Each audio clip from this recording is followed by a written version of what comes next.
Hello guys, நேற்று ஒரு சிலர் பிரேக்ஃபாஸ்ட் ரெசிபிக்கு எஸ்ன்னு ஓட் பண்ணியிருந்தீங்க. ஸோ அது எப்படி செய்யறது உங்களுக்கு காட்டுறேன். அது மாதிரி மூஞ்சி நாடா அப்படி இருக்குன்னு யோசிக்காதீங்க. நான் தூங்கி எந்திரிச்சோன்னே நேராக கிச்சனுக்கு வந்துட்டேன். ஏன்னா இந்த ட்ரிங்க் இல்லாமல் எனக்கு அந்த நாளே ஓடாது. ஸோ எப்படி பண்ணுறது உங்களுக்கு காட்டுறேன். ஆமாம், ஃபர்ஸ்ட் ஓட்ஸ் ஒரு ஸ்கூப் எடுத்திருக்கேன், விச் இஸ் 40 கிராம். அதுக்கப்புறம் பம்கின் சீட், இதில் ஒரு 5 கிராம். அப்புறம் சன்ஃப்ளவர் சீட், இதுலேயும் ஒரு 5 கிராம். பாதாமில் ஒரு 8 எடுத்துக்கோங்க. இன்னும் 3 இன்கிரீடியன்ட் இருக்கு. அதை நான் என்னென்ன உங்களுக்கு செய்யும் போது காட்டுறேன். ஸோ வீடியோ ஸ்கிப் பண்ணாமல் எண்ட் வரைக்கும் பாருங்க. நான் உங்களுக்கு முதல் காமிச்ச எல்லா இன்கிரீடியன்ட்டையும் வந்து பேன்ல போட்டுக்கோங்க.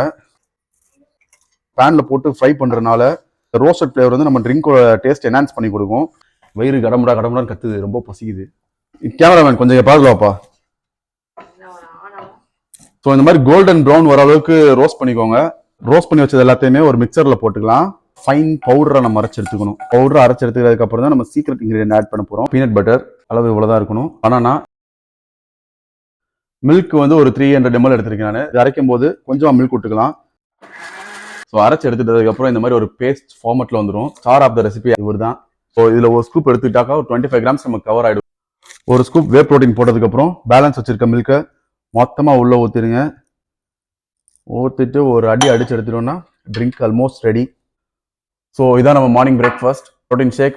இது வந்து கூட நான் ஒரு எக் ஸ்கிராம்பிள் பண்ணி எடுத்திருக்கேன். ஸோ டுகெதர் வந்து பார்த்தீங்கன்னா 48 கிராம்ஸ் ஆஃப் ப்ரோட்டீன் நமக்கு ஒரே மீல்ல கவர் ஆயிடுது. அண்ட் கேலரிஸும் பார்த்தீங்கன்னா அரௌண்ட் 450 கேலரிஸ் தான் இருக்கும். ஸோ நீங்கள் இதை குடிச்சு பார்த்துட்டு எப்படி இருந்துச்சுன்னு கீழே கமெண்ட் பாக்ஸில் கமெண்ட் பண்ணுங்க. அண்ட் இந்த மாதிரி ஹை ப்ரோட்டீன் மீல் ரெசிபி வேணும்னா மறக்காம மைண்ட் மேட்டர்ஸை ஃபாலோ பண்ணிக்கோங்க.